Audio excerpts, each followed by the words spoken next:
आज हो क्या गया है कि हम इबादत को आदतन करने लगे हैं। आदत समझते हैं ना, खाना खाने बैठे ऑटोमेटिक हमारा नेवाला उठता है, मुंह में जाता है। कभी ऐसा हुआ कि रोटी का नेवाला भूले से कान में चला गया हो? कभी ऐसा हुआ नाक में चला गया हो?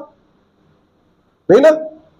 लाइन कट गई, अंधेरा हो गया, खाना खा रहे रात को बैठ के, लेकिन कभी ऐसा नहीं होता कि यह हाथ जो आंख में घुस गया हो रोटी करने वाला। क्यों? आदत पड़ी हुई है ना। रोटी करने वाला है तो मुंह में ही जाना है, पैसा है तो जेब में ही जाना है, जूता है तो पैर में ही लगना है। कभी सर पे नहीं रखा आपने धोखे में कि चलो आज जूता सर पे रख लेते? कभी ऐसा हुआ? आदत है ना।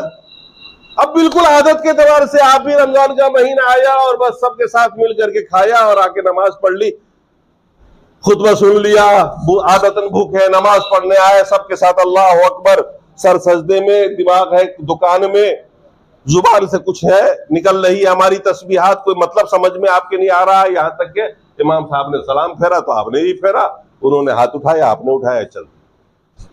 ये इबादत कैसी हो रही है हमारी?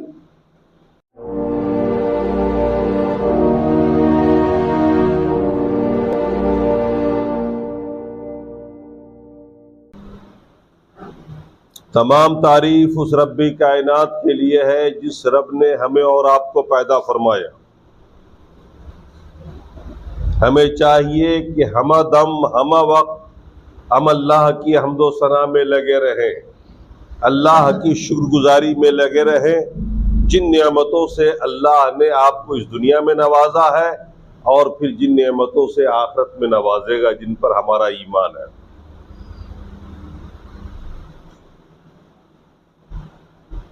बेशबहा दरूद नबी करीम अलैहिस्सलातु तस्लीम और आपके तमाम आलो असहाब पर, जिनके तवस्सुत से ये दीन हमें और आपको मिला, जिन्होंने अमलन चल के दिखाया, हमारे लिए एक मिसाल बने ताकि हम गुमराह ना हो सकें। अमली रहनुमाई की हमारे असलाफ ने।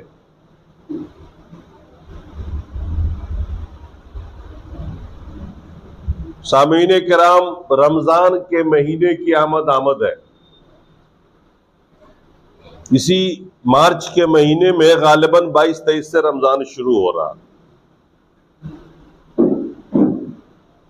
ये महीना निहायत ही मोहतरम, निहायत ही मुकद्दस, बल्कि हमारे और आपके लिए खुशकिस्मती है कि रब्बे करीम ने एक और रमजान आपको अता किया कि रमजान की बरकतों को आप हासिल कर सके, अल्लाह की रहमतों को आप हासिल कर सके और अपनी मग़फ़िरत करवा सके, अपने आप को अपने साबका गुनाहों से पाक करवा सके।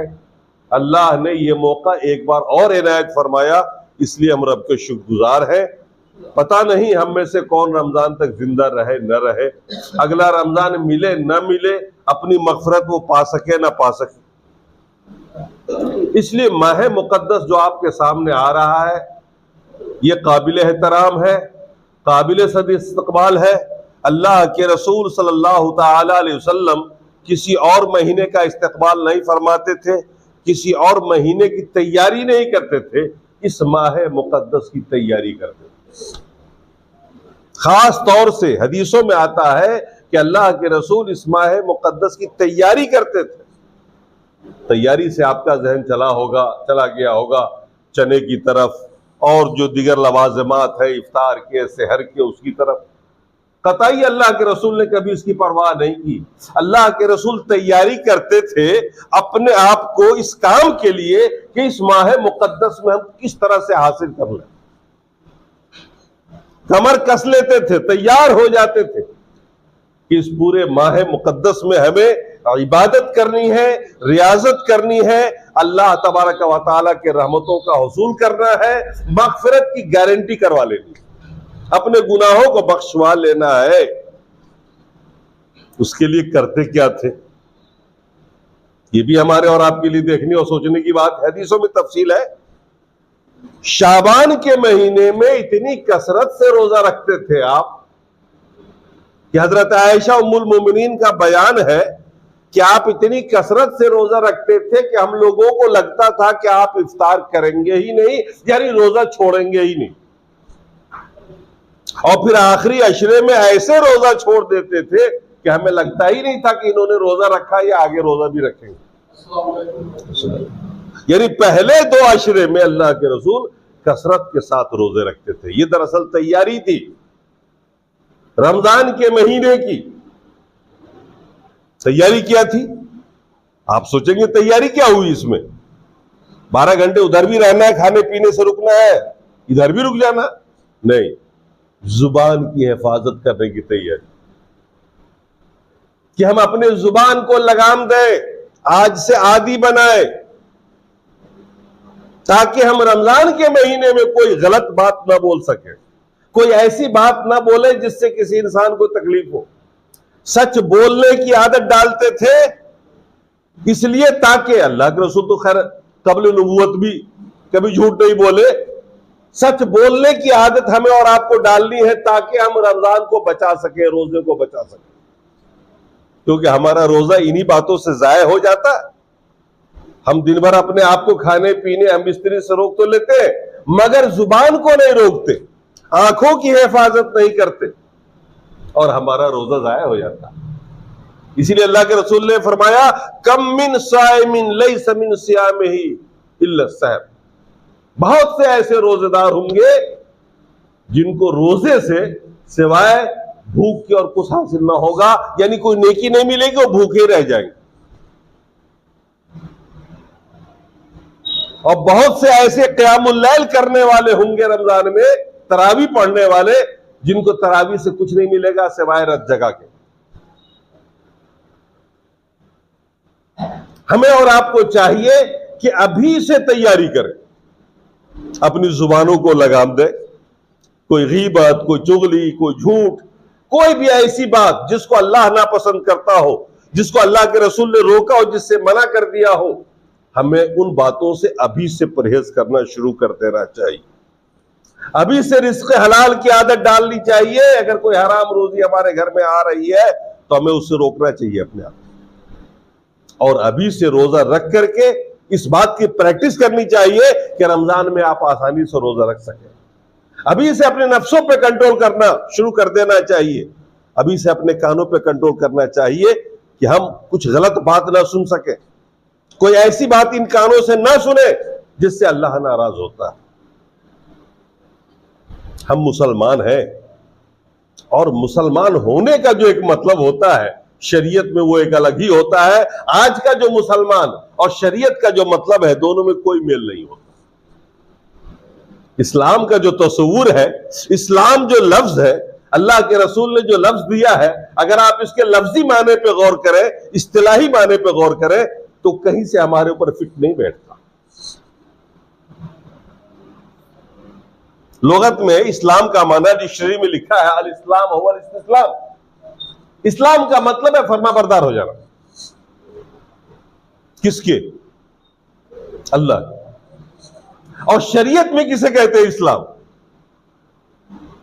अल इस्लाम हुवल इनक़ियादु लहू वल बराअतु मिनश शिर्क। पूरी तरह से अपने आप को अल्लाह का फर्मा बरदार बना लेना और शिर्क से पूरी तरह बेजार हो जाना, ये इस्लाम के मफ़हूम में शामिल, इस्लाम की तारीफ में शामिल है।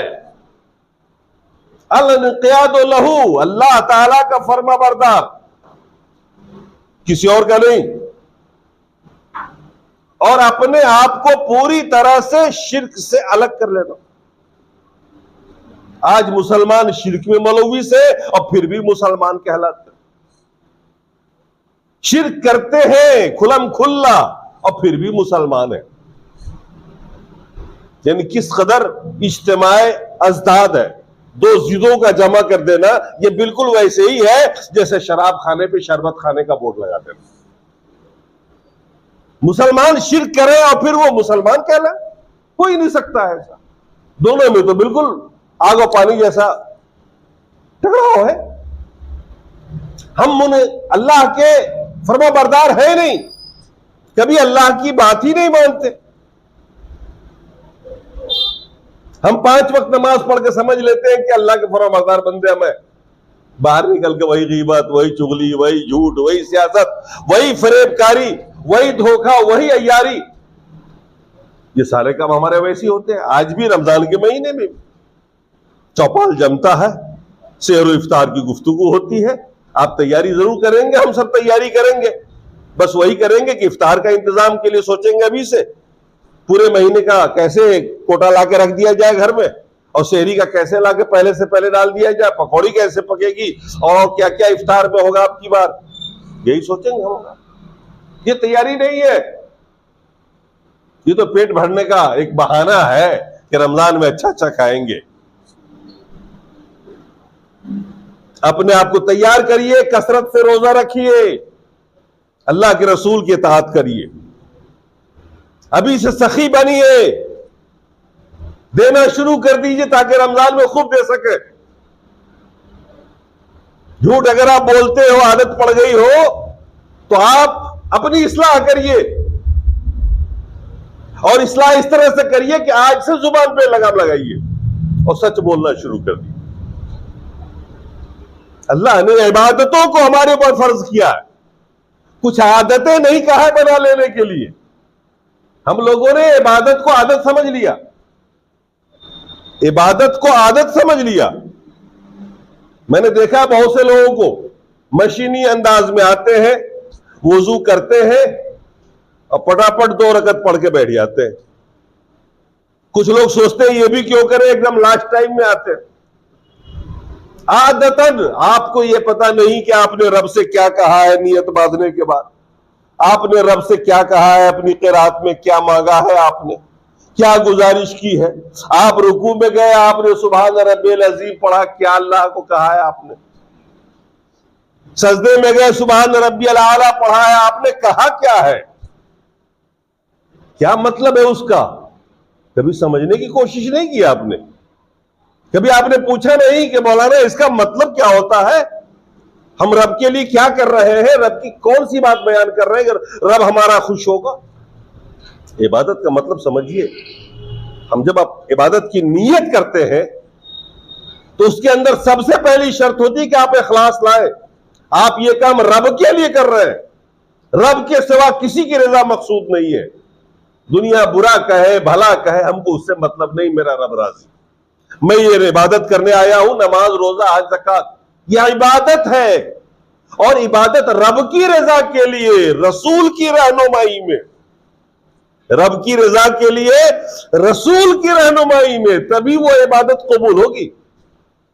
मैंने पहले भी तकरीर बताया था आपको कि इबादत की कबूलियत के लिए 2 शराइत है, इखलास लिल्लाह, मुखलिस, नमाज अल्लाह के लिए, और रहनुमाई किसकी, इताअत किसकी, रसूल की। रसूल सल्लल्लाहु ने जिस चीज की रहनुमाई नहीं की और उसको आप समझेंगे नहीं कि समझ कर करेंगे, अल्लाह ताला कभी नहीं कबूल करेगा उसको। अगर इसकी आजादी दे दी जाए तो हर आदमी अपने अपने ढंग पे इबादत शुरू कर देगा, और अल्लाह के रसूल ने कभी इसको पसंद नहीं किया, अल्लाह ने कभी नहीं पसंद किया। अल्लाह ने तो कहा हमने रसूल को भेजा इसीलिए है ताकि उनकी रहनुमाई को कबूल करो। वमा अरसलना मिन रसूलिन इल्ला लियुता बिइज़्निल्लाह। कुरान में खुले लफ्जों में अल्लाह ने कह दिया कि हमने रसूल को जो भेजा, भेजने का मकसद इसके अलावा और कुछ नहीं है कि तुम रसूल की रहनुमाई कबूल करो और अपनी जिंदगी में उनको रहनुमा मान लो। वो जैसे कहे वैसे करो, वो जैसे कहे वैसे करो, जैसे करे वैसे करो। अल्लाह के रसूल की पूरी जिंदगी आईने की तरह साफ है और आपके सामने, पूरी दुनिया के सामने में। आज तक किसी ने अल्लाह के रसूल की जात पे कीचड़ उछालने की कोशिश की है? सोचिए आप कैसी जिंदगी थी। हजारों लाखों दुश्मन हैं आपके दुनिया भर में इस्लाम के, उन्होंने कभी ये नहीं कहा कि मोहम्मद रसूलुल्लाह ने कभी झूठ बोला, अल्लाह के रसूल ने कभी फरेब दिया, किसी को धोखा दिया, अल्लाह के रसूल ने किसी को ठगा, किसी का बयान आज तक नहीं आया। अल्लाह के रसूल ने किसी की मजबूरी से फायदा उठाया हो? पूरी जिंदगी आपकी है 23 साल जिंदगी नबूवत वाली, किसी ने अंगुशनुमाई नहीं की कि अल्लाह के रसूल ने फरेब किया किसी के साथ, किसी कमजोरी से फायदा उठाया। एक रवायत में आता है कि एक आदमी 500 रुपए में, 500 दिरहम में अपनी ऊँटनी बेचना चाह रहा था, उस बाजार में ले गया, कोई लेने वाला नहीं था, मजबूरी थी बेचना, उसकी जरूरत थी, उसने 300 कर दिया उसकी कीमत, फिर भी कोई लेने को तैयार नहीं, मजबूर था बेचने पर, कोई जरूरत थी उसकी, मगर कोई खरीदार नहीं था। अल्लाह के रसूल को जब खबर लगी तो गया और आपने वो ऊँटनी खरीद, पूछा उससे क्या कीमत, उसने कहा साहब 300 रुपये। अल्लाह के रसूल ने ऊँटनी ले ली, लेकिन दिए 500 दिरहम, दिए पूरी कीमत। उस आदमी ने कहा कि या रसूलल्लाह ये तो 300 में बेच रहा हूं, कीमत इसकी 300 रुपए है। कहा कि नहीं, ये 500 का माल है, तुम मजबूरी में बेच रहे हो, मैं जानता हूं तुम मजबूरी में बेच रहे हो, लेकिन माल ये 500 का है, इसलिए 500 ही दूंगा और तुम्हें लेना भी पड़ेगा। आज इस बात को वो ऐप समझा जाता है, आप बेच रहे हो मैं खरीद रहा हूं, हमारी दोनों की जितने में, मैं तो चाहूंगा, यहां तो खरीदने वाला हर आदमी चाहता है कि दूसरे की मजबूरी का फायदा उठा ले, यही हमारे रसूल की सुन्नत। झूठ बोलना, आज तकरीबन हम में से हर फर्द झूठ बोलता है कहीं ना कहीं, इल्ला माशाअल्लाह एक आध लोग होंगे तो गिनती नहीं उनकी, हर फर्द झूठ बोलता है और झूठ बोलना अपना हक समझता है, खासतौर से मोबाइल पे तो बहुत ही ज्यादा बोलता है, और हम कभी इसको ऐब नहीं समझते, हम कभी इसको ऐब नहीं समझते। अल्लाह के रसूल, कब्र रिसालत की बात है, जिस वक्त आप रसूल भी नहीं बने थे, हज़रत खदीजा रज़ी अल्लाह ताला अन्हा को तलाश थी कुछ ऐसे लोगों की जो उनका माल लेके जाए, वो अमीन और सच्चे हो। हज़रत खदीजा ने नाम सुन रखा था अल्लाह के रसूल का कि बड़े ईमानदार, बड़े सच्चे, आप मक्के में मशहूर थे, आप मक्के में मशहूर थे ना, आपने पहाड़ों पे जब ऐलान किया था, सारे मक्के वालों को खिताब किया था और कहा था लबिस्तु फीकुम 40 सनीन, लोगों 40 साल तुम्हारे बीच में रहा हूं, मेरी उम्र के 40 साल गुजरे हैं तुम्हारे बीच में, मक्के वालों कैफ़ वजदतुमूनी, तुम लोगों ने कैसा पाया, मैं कैसा इंसान हूं। और सारे मक्के ने कहा था उस वक्त, मा जर्रबतु अलैकल किज़्ब, तजर्बा नहीं है, हमें याद नहीं है कि आपने कभी झूठ बोला हो। पूरे मक्के वालों ने बैक जुबान सर्टिफिकेट दे दिया, आप सच ही बोलते रहे हैं, कभी झूठ नहीं बोला। ये कब्ल नबूवत की जिंदगी है और कब्ल रसालत की जिंदगी। अल्लाह के रसूल, इंसानियत मुकम्मल ही नहीं होती है उस वक्त। इस्लाम तो बहुत ऊंची चीज है, इस्लाम के लिए तो सिद्को सफा चाहिए, एक गैर मुस्लिम के लिए भी मुनासिब नहीं को झूठ बोले, इससे आपकी इंसानियत खतरे में पड़ जाती है। आप अच्छे आदमी हो ही नहीं सकते अगर आप झूठ बोलते हैं, क्योंकि आपका कोई एतबार नहीं मुआशरे में। झूठ बोलने वाले का कोई एतबार होता है क्या? हम में से जिसके बारे में मशहूर है कि ये झूठ बोलता है, तो उसकी किसी वादे को लोग समझता है वादा, वो कसमें खा के भी कहे तो उसकी बातों को बात मानेगा? नहीं मानेगा, क्योंकि वो झूठा है, उसके बारे में मशहूर है। आज हम में से किसी को किसी पर एतबार नहीं, किसी को किसी पे भरोसा नहीं है। ये हम मुसलमान लोग हैं आपस में, और भरोसा नहीं एक दूसरे पर, क्योंकि हम एक दूसरे को धोखा देते हैं। रिकॉर्ड है हमारा धोखा देने का, हम झूठ बोलते हैं, हमारी जुबान पर एतबार नहीं। अल्लाह के रसूल कब्ले रिसालत भी कभी झूठ नहीं बोले। और हज़रत खदीजा ने बुलाया, आपको अपना माल दिया, अपने गुलाम को साथ लगाया, कहा मेरा माल लेके जाइए, मुल्क शाम बेच के आइए, आपको बेहतरीन उजरत हम देंगे। अल्लाह के रसूल गए और जब माल बेचना शुरू किया तो जिन मालों में जो अयूब थे, जो कमियां थी, खरीदने वाले को खोल के बता दी। हालांकि ये फर्ज नहीं था, जरूरी तो नहीं था कि अपने माल की कमियों को आप बताएं, लेकिन उन्होंने बताया इस कपड़े में यहां ये कट है, यहां ये परेशानी है, यहां ये कमी आ गई, और फिर भी बड़े मुनाफे के साथ माल बेचा। और फिर माल जो खरीदा बड़ा सस्ता खरीद के ला के हज़रत खदीजा को दिया। वो इस कदर खुश हुई, कहा आज तक इतना मुनाफा ही नहीं हुआ। और फिर जब गुलाम ने सारी कहानी बताई और आपके मोजज़ात को बताया रास्ते के, और आपके अखलाक और व्यवहार को बताया, वो इतनी मुतासिर हुई कि उन्होंने निकाह का रिश्ता दिया, जबकि वो खातून थी जिनके लिए शहर के हर बड़ा आदमी तैयार था निकाह करने के लिए, पैगामात लोग भेज चुके थे, लेकिन वो कबूल नहीं करती थी। अल्लाह के रसूल ने खुद रिश्ता दिया। ये कबले रसालत की सच्चाई थी, और बाद रसालत की तो बात ही मत पूछी। लोग दुनिया की आपसे मोहब्बत ही इसीलिए करते थे कि आप निहायती सिद्क़ व सफा के मजमुआ थे, और हम मानने वाले आज झूठ को विटामिन की तरह बोल रहे हैं बार बार। मेरे भाइयों, आपका एतबार खत्म हो जाएगा इस समाज में, और शरीयत के यहां बहुत बड़े आप मुजरिम होंगे। सच बोलना इबादत है, झूठ बोलना वाजिब जहन्नम को वाजिब कर देता है, नाफरमानी है अल्लाह की। याद रखिए, जो जो चीज नाफरमानी है उसका अपोजिट है साहब।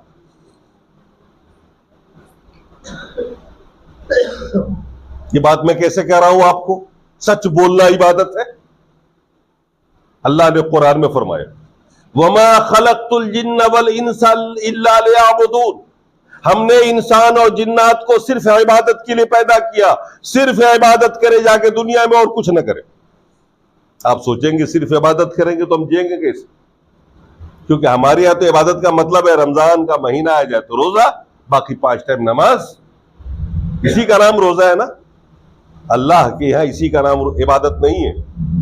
अल्लाह के यहां आपका 24 घंटा इबादत, आपका 24 घंटा इबादत है। सोना भी इबादत, खाना भी इबादत, पीना भी इबादत, एक दूसरे मुसलमान भाई से मिलना भी इबादत।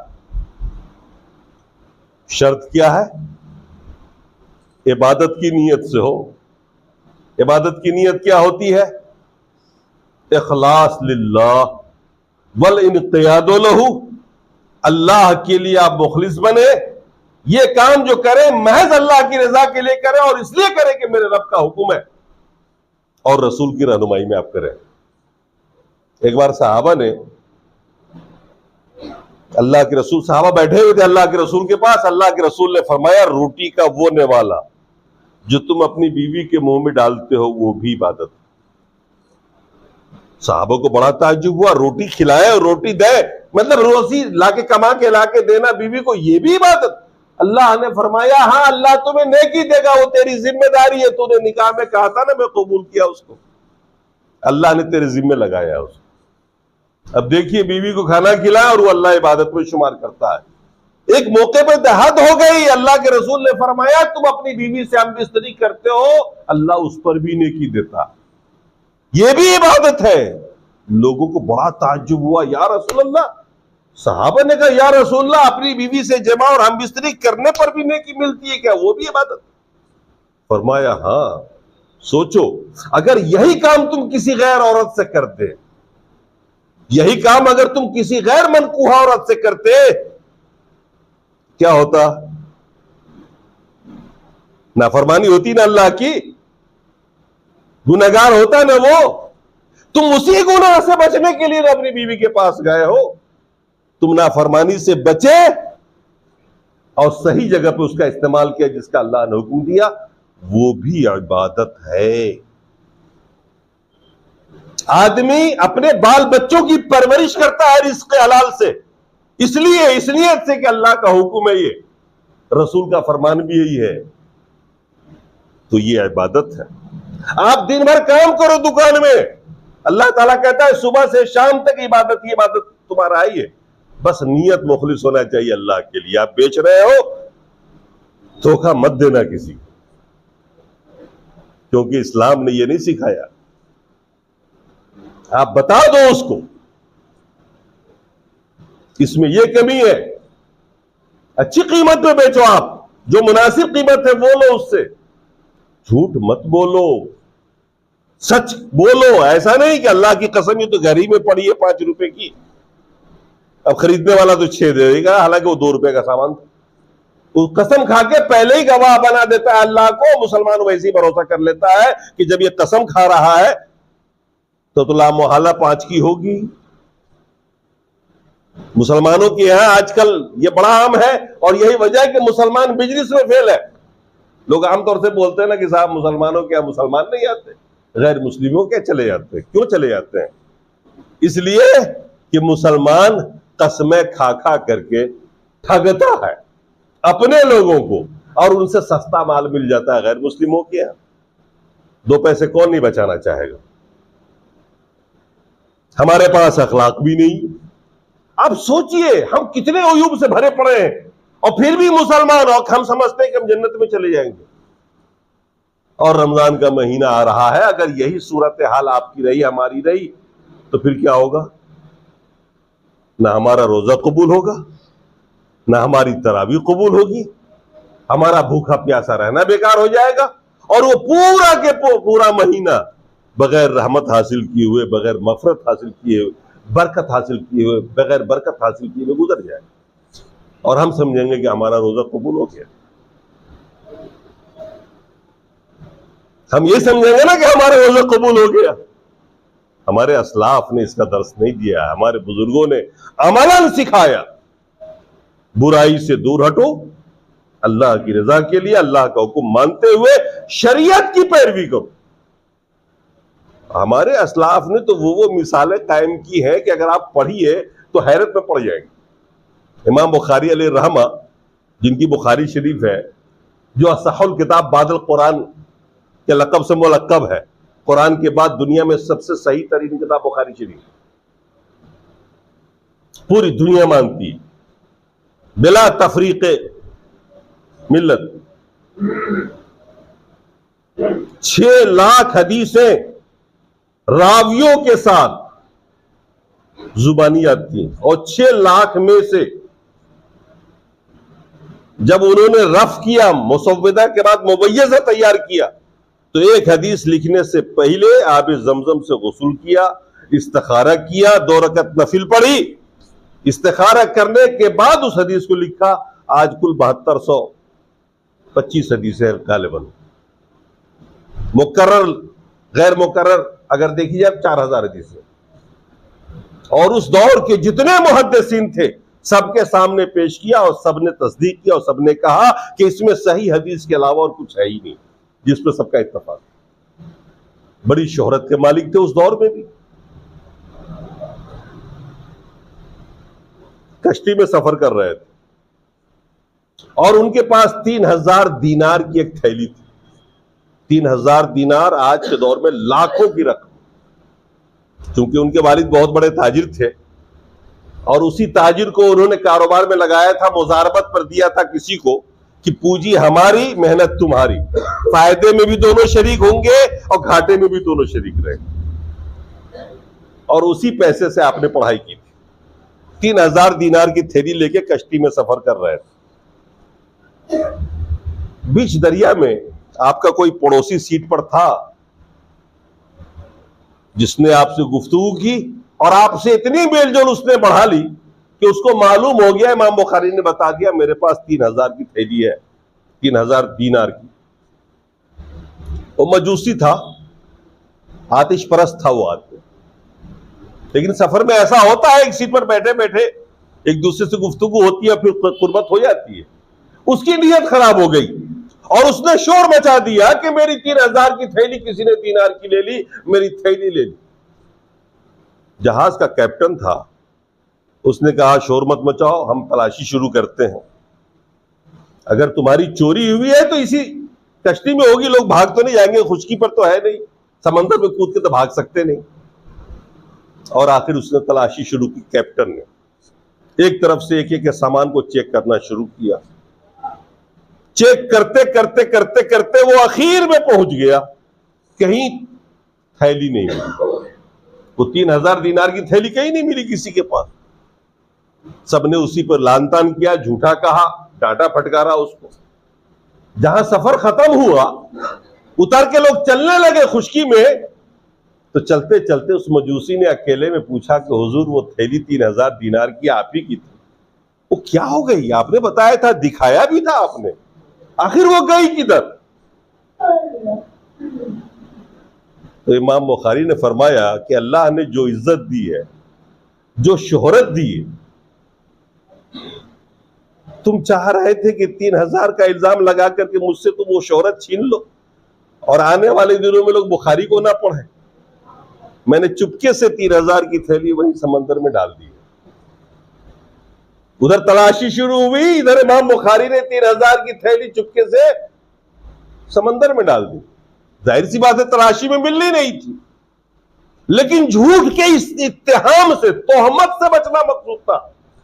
क्योंकि मेरे ऊपर अगर आज झूठ का इल्जाम लग गया, तोहमत लग गई, तो हदीस रसूल पर तोहमत लगेगी कि हदीस पढ़ने पढ़ाने वाले, हदीस जमा करने वाले भी झूठ बोल सकते हैं।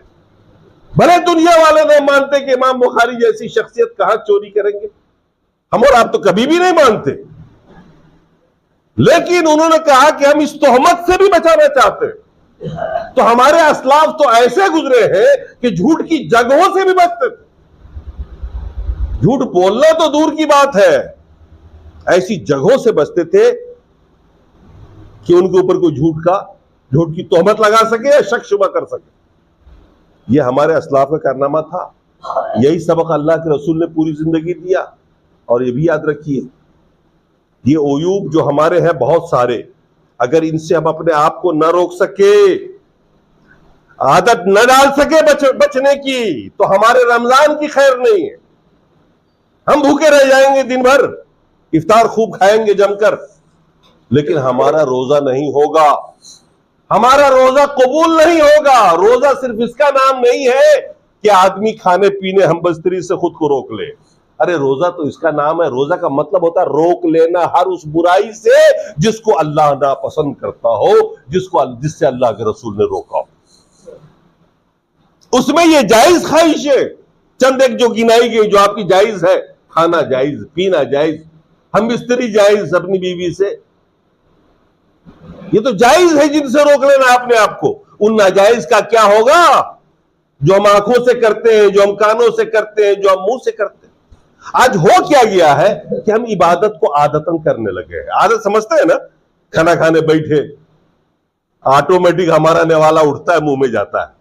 कभी ऐसा हुआ कि रोटी का नेवाला भूले से कान में चला गया? कभी ऐसा हुआ नाक में चला गया? नहीं ना। लाइन कट गई, अंधेरा हो गया, खाना खा रहे रात को बैठ के, लेकिन कभी ऐसा नहीं होता कि ये हाथ जो आंख में घुस गया रोटी का नेवाला। क्यों? आदत पड़ी हुई है ना। रोटी का नेवाला है तो मुंह में ही जाना है, पैसा है तो जेब में ही जाना है, जूता है तो पैर में ही लगना है। कभी सर पे नहीं रखा आपने धोखे में कि चलो आज जूता सर पे रख लेते? कभी ऐसा हुआ? आदत है ना। अब बिल्कुल आदत के एतबार से आप भी रमजान का महीना आया और बस सबके साथ मिल करके खाया और आके नमाज पढ़ ली, खुतबा सुन लिया, आदतन भूखे नमाज पढ़ने आए, सबके साथ अल्लाह अकबर, सर सजदे में, दिमाग है दुकान में, जुबान से कुछ है निकल रही है हमारी तस्बीहात, कोई मतलब समझ में आपके नहीं आ रहा है। यहां तक के इमाम साहब ने सलाम फेरा तो आपने ही फेरा, उन्होंने हाथ उठाया आपने उठाया, चल। ये इबादत कैसी हो रही है हमारी? ये आदतन हो रही है। अल्लाह तबारक व तआला के यहाँ आदतन रोजा नहीं चाहिए। और इबादत है, नीयत खालिस अल्लाह के लिए, रहनुमाई रसूल की, और उसी रहनुमाई की रोशनी में जो इबादत का तौर तरीका रसूल ने हमें दिया, उन्हीं में से एक रोजा भी है। उस रोजे को भी हमें उसी अंदाज में रखना है कि हम रोजा रखेंगे, और सिर्फ रोजा हमारी जुबान का नहीं है, हमारी पेट का नहीं होगा, बल्कि आंख का भी होगा, कान का भी होगा। और उसकी तैयारी हमें और आपको शुरू कर देनी है। उसकी तैयारी हमें और आपको इसी माहे मुकद्दस में शुरू कर देनी है। खुद को रोजा रखने के लिए तैयार कर लीजिए, रखिए कुछ रोजे इस माहे मुकद्दस में, और आज से अपनी जुबान को लगाम दीजिए, अपने कान को भी बंद कीजिए उन गुनाहों से या उन बुरी बातों से, और अपनी आंखों की भी हिफाजत शुरू कर दीजिए। अल्लाह के रसूल जैसे करते थे इबादत के जरिए। हम और आप गुनाहगार हैं, हमारी जरूरत यह है सबसे ज्यादा कि हम खुद से गुनाहों को दूर रखें, गुनाहों से खुद को बचाने की तैयारी करें, ताकि रमजान का जो महीना है वो पूरा अच्छा से अच्छा गुजरे और हम गुनाहों से बच सकें।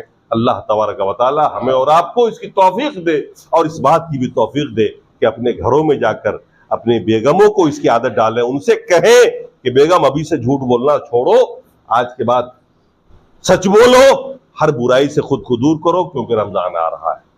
अल्लाह तबारक व तआला हमें और आपको हमारे सारे गुनाहों को बख्शे और हमें इसकी तौफीक दे कि हम राह मुस्तकीम पर कायम रहे, इस पर चले और अल्लाह के रसूल की रहनुमाई कबूल करते हुए इखलास के साथ इबादत की तैयारी कर लें। अक़ूलु क़ौली हाज़ा